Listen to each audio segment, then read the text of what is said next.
Assalamualaikum warahmatullahi wabarakatuh. Perkenalkan, kami dari kelompok 12 kelas 2022-3D mata kuliah Artificial Intelligence. Di sini kami akan mempresentasikan proyek akhir yang telah kami kerjakan, yaitu prediksi penerimaan peminjaman berdasarkan profil peminjam dengan algoritma random forest dan decision tree. Sebelumnya, perkenalkan anggota kelompok kami, yaitu saya sendiri Nani Fitria dengan NIM 013, Ardina Syaifa dengan NIM 027, Salsa Bilarinita dengan NIM 179, dan Alia Hikmatul dengan NIM 229. Selanjutnya, flowchart. Kami melakukan pengumpulan data, melakukan ADA, lalu feature engineering, lalu melakukan training dan testing data split, kemudian kita melakukan uji model menggunakan random forest dan decision tree, kemudian kita melakukan evaluasi model menggunakan confusion matrix. Next. Selanjutnya, untuk datasetnya, kita mengambil dataset dari platform Kaggle dengan jumlah data sebanyak 614 baris dan 12 kolom, di mana fitur-fiturnya ada gender, merit, dependent, education, self-employed, applicant income, one income, term, credit history, area, dan targetnya yakni status, di mana labelnya ada yes dan no. Next.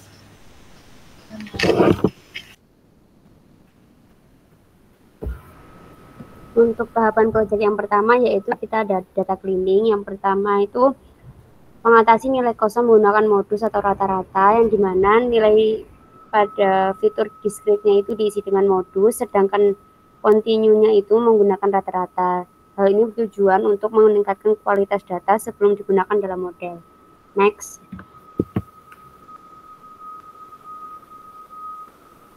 Yang kedua yaitu menangani outlier menggunakan identifikasi IQR batas atas dan bawah, yang dimana fitur seperti applicant income, co-applicant income, dan loan amount diatasi dengan metode IQR yang hasilnya distribusi data menjadi lebih normal sehingga analisis lebih akurat. Next.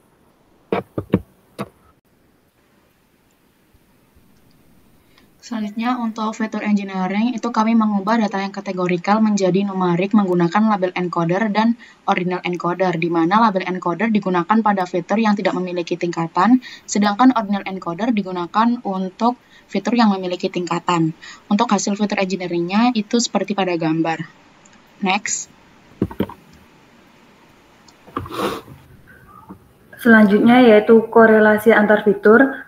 Korelasi dihitung menggunakan Pearson Correlation Matrix dengan hasil korelasi positif kuat, yaitu credit history dengan nilai 0,54, dengan lemah yaitu gender dengan nilai 0,02, merit dengan nilai 0,09, dan lain sebagainya.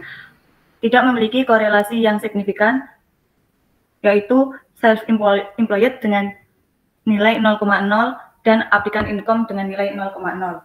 Untuk visualisasi menggunakan heatmap dengan warna merah untuk hubungan positif dan heatmap warna biru untuk hubungan negatif. Selanjutnya kita melakukan splitting data dengan 70% sebagai data training dan 30% sebagai data testing. Kita juga melakukan oversampling menggunakan Smoothie untuk menyeimbangkan datanya. Lalu kita juga melakukan penghapusan fitur tertentu yang tidak memiliki korelasi yang signifikan. Berikut data yang tanpa hapus fitur dan data yang dengan hapus fitur. Next.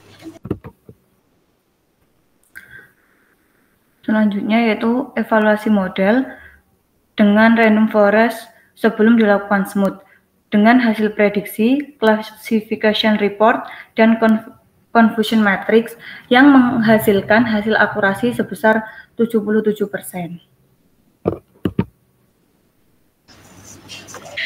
Selanjutnya, untuk model random forest setelah dilakukan smoothie, berikut hasil prediksi, classification report, dan confusion matrix-nya.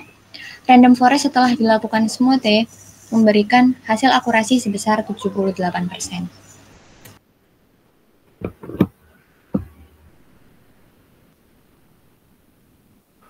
Selanjutnya yaitu random forest setelah dilakukan smooth dan threshold 0,4. Berikut ini adalah hasil prediksi, classification report, dan confusion matrix-nya. Random forest telah dilakukan smooth dengan threshold 0,4 memberikan hasil akurasi sebesar 81%. Next.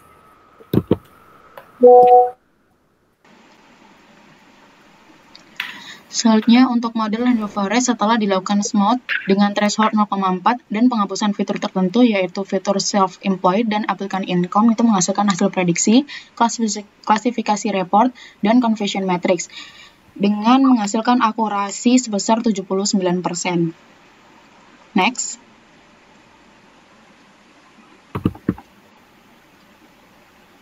Fitur berpengaruh pada random forest itu tetap konsisten, yaitu fitur credit history menjadi yang paling berpengaruh dalam random forest baik sebelum maupun setelah smooth, dengan kontribusi meningkat setelah pengolahan data. Next. Selanjutnya yaitu evaluasi model terhadap decision tree sebelum dilakukan smooth. Berikut adalah hasilnya, yaitu hasil prediksi, classification report, dan confusion matrix-nya, di mana memberikan hasil akurasi sebesar 80%. Selanjutnya, pada model decision tree setelah dilakukan smooth, menghasilkan hasil prediksi, classification report, dan confusion matrix, yang mana memberikan hasil akurasi sebesar 67%.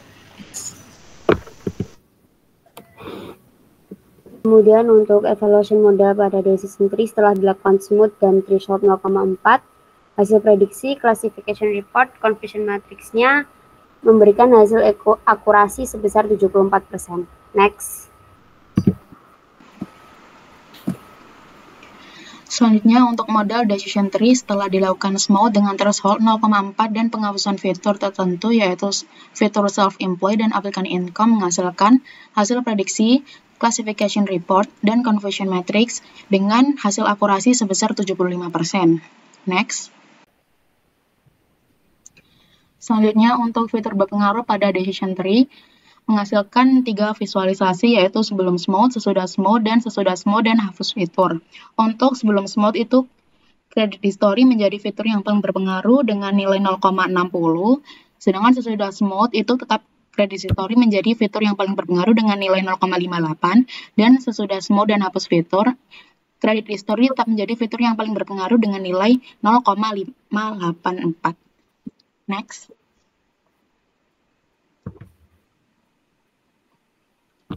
Selanjutnya, untuk analisis hasil, untuk model random forest memiliki tahapan terbaik setelah dilakukan smooth dengan threshold 0,4 dengan total akurasi 0,81 sekian.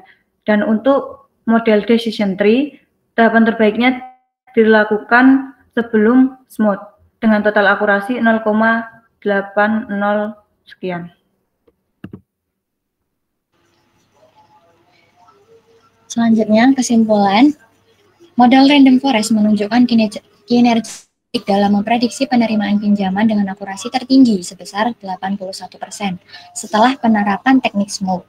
Analisis menunjukkan bahwa fitur credit history memiliki pengaruh paling signifikan terhadap hasil prediksi, sementara fitur lain seperti loan amount dan applicant income memberikan kontribusi tambahan. Proses pengolahan data termasuk penanganan nilai kosong, outlier, dan penyeimbangan data terbukti sangat penting dalam meningkatkan performa model. Hasil ini memberikan solusi yang dapat membantu bank dalam menilai risiko peminjam secara lebih akurat. Next. Untuk referensinya kita menggunakan 2 referensi. Yang pertama yaitu dari Badrovsky dan Rama Persati tahun 2018 dengan judul Comparing Random Forest with the Next Best Algorithm with Improved Akurasi. Dan yang kedua yaitu dengan menggunakan referensi yang ditulis oleh Madan M, Umar Al-Kefri, Jain R, dan Nagrat P tahun 2021 dengan judul One Report Prediction Using Decision Trees and Random Forest. Sekian presentasi dari kelompok 12. Mohon maaf bila ada kesalahan kata yang disengaja maupun tidak. Wassalamualaikum warahmatullahi wabarakatuh.